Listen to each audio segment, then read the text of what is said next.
Guess who just got their passports back with their new visas?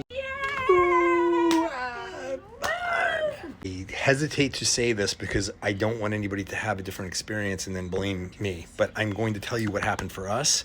We just switched our visas. Okay, so if you don't already know, you haven't followed the story, it's basically we had French visa. We were on a 1-year VLST, which is a 1-year non-renewable visa. We didn't really know it was non-renewable until we got it, and we're like, oh, this is the wrong type. We want to have a renewable. So then we came to Florida from France for almost 3 weeks because we didn't know how long it would take to do this. We filed for our new applications with VFS Global Miami, and then they send it on, and from there. So we did that on the 17th of October, and then we were like, okay, hopefully we'll get them back in our hands by November 4th, which is when we're scheduled to fly back. And we did flexible tickets on the return, just in case not. Well, the attorney that we consulted with said right now they're processing at 8 to 11 days. And I thought that was pretty good. That sounds really good.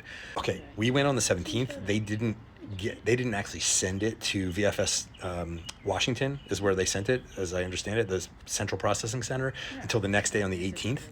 So on October 18th, they sent it. Today's October 23rd, and it's 3 o'clock in the afternoon, and it just arrived with the visas and the passports. That was less than 5 days. Round trip from submission of application to return of passport with visa in it. So that's pretty cool. Now, would I book more aggressively on the return date knowing that? No, because these things I'm sure vary. But I'm just telling you, as of right now, for these particular processing centers, for this particular visa type, with the particular personnel that processed the applications in October of 2024, that's what happened to this family.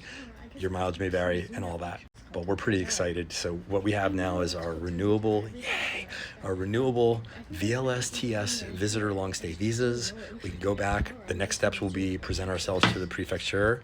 Well, first step is have a party and a glass of wine to celebrate.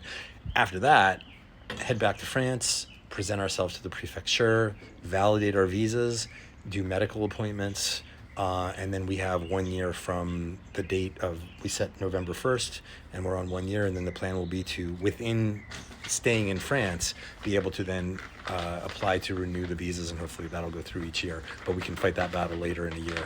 So there's where we are. Very, very excited, very glad.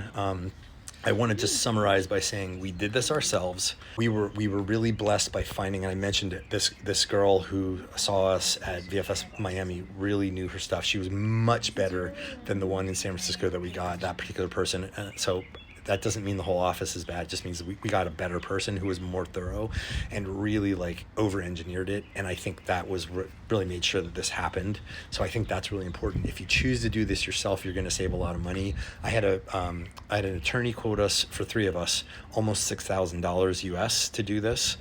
At the VA that I talked to, there's a VA in the south of France who's really awesome, and she's amazing, and I'm going to do a video with her at some point, and she charges like half that, which is great, and she's very good at it and helps people all the time with it. But then I compare that to just like us doing it ourselves, and it wasn't that hard, but you're taking that risk of being like, if you don't get it and this all blew up in our face, would I be regretting not spending the money on one of those guys? Possibly, because it's a big deal, because we would have to redo this whole trip, and that would be expensive and complicated logistically. So that's the risk, but it worked for us. Your mileage may again vary.